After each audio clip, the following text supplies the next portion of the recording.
Okay guys, today's lecture is going to be on feudalism. Our learning objective is to establish the reason for a system or organization known as feudalism and each group's role.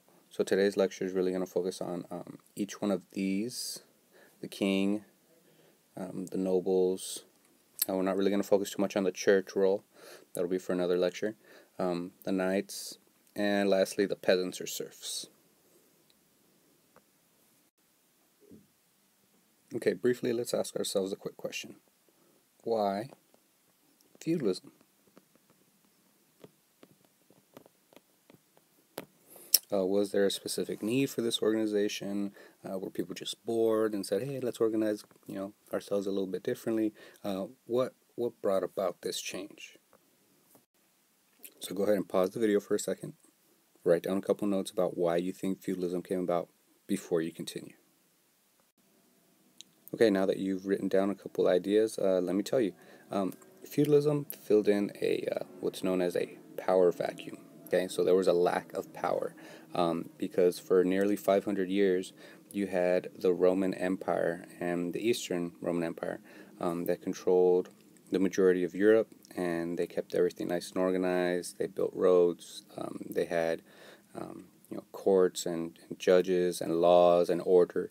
But then when the Roman Empire fell, there was an absence of power. So they needed to do something to organize themselves so that they can continue living, surviving without getting invaded all the time. Because one of the reasons the Romans fell was because of all these invasions that were coming from like Vandals and Visigoths and barbarians and so on and so forth.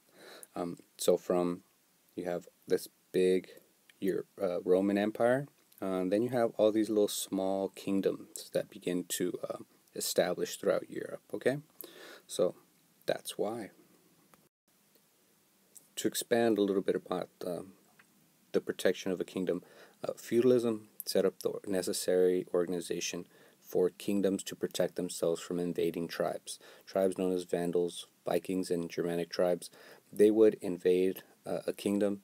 They would ransack it, pillage it, steal gold, silver, anything of value, and then they would go back to their own lands. So feudalism provided the organization necessary to protect themselves from these invasions. Now let's look a little bit about each role and what responsibilities they had and their daily lives. So let's start with the top of the pyramid. We have the monarchs. They're at the very top, remember? They're mainly responsible for keeping order, protecting their vassals. Remember, those that are below them. They had this idea that they were picked by God to rule, so they called it the divine right of kings. Okay, they owned the majority of the land, and they gave land in the form of fiefs. Remember, we talked about that in the last lecture, which are land grants, and he gave these to his most important or loyal lords. Okay. Their lives consisted mainly in living in their castles, being protected from their walls, and they governed all parts of the varieties of lands that they owned, such as manors and so on. Next on the level below the monarchs are going to be the lords and the ladies. You have these nice pictures that show them all nicely dressed up and with their fancy dresses and nice clothes, and they had some responsibilities as well. Most importantly, they were members of the nobility. So this meant that they needed to manage and defend the land and the people that worked it. Okay, they also served as judges, and in exchange for land, lords supplied kings with knights. Right. So remember, they were granted fiefs, and in order to maintain that land, that manor, they would give the king knights. So would train or provide the avenues necessary for their vassals to become knights and get trained and all that. They also rented some land out to peasants. Their lives consisted of, again, now remember how the kings just lived in their castles, so the lords and ladies, they just live in their manors, their large estates.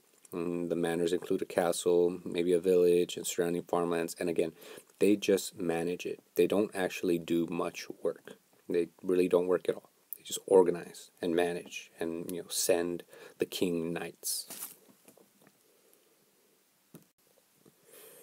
All right, now speaking about the knights, these guys are the ones that really do a lot of the work. in the form of protecting the kingdom from invading forces, right? So their responsibilities are to become trained warriors, and this takes many years. They needed to own their armor, sword, shield, and horse, which again was provided by their lord. And they defended the monarchs, the manners and honor, the honor of their king, the honor of their lord. Their daily life they lived in manors or large estates. They followed codes of behavior called chivalry. Okay, that's chivalry right there. That's how you pronounce that one. That meant they needed to be loyal, fair, protective, courteous with women. Think of like being a gentleman. Okay, if you follow the gentleman code, you're basically being chivalrous. They also fought in tournaments and battles, and just a couple images to kind of give you a better idea. This one would be of a man or someone being knighted, right? Okay, moving on down to the very bottom of the pyramid hierarchy levels, you have the peasants and serfs. So this image just kind of gives you an idea of the different variety of jobs that they would do. So go ahead and pause the video for a minute, write down a description of some of these jobs that you see.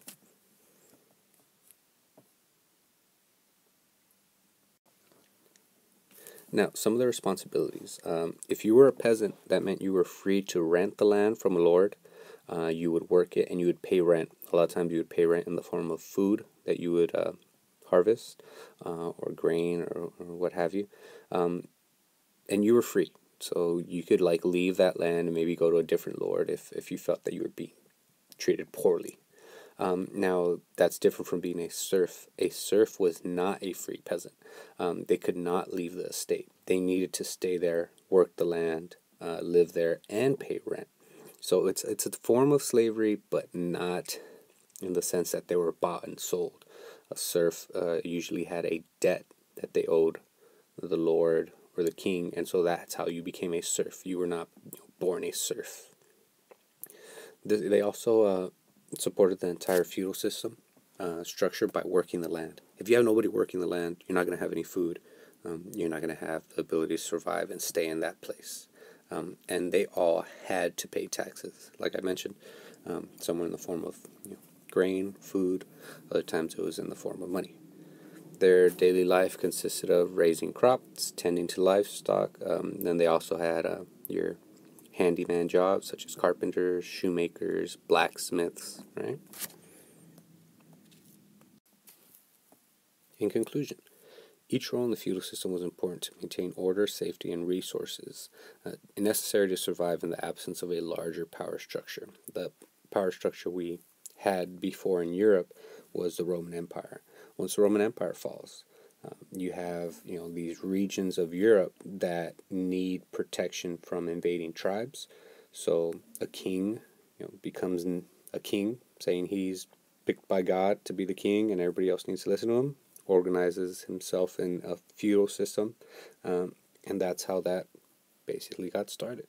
Okay, so once you're done with these notes, I want you to stop and take a look at this image, the last image, and just kind of give you an idea of the way in which the manors were set up, where the Lord would be, where the church would be, what it would kind of look like, just to give you a better idea. Okay, that's all for this lecture, guys. See you guys soon.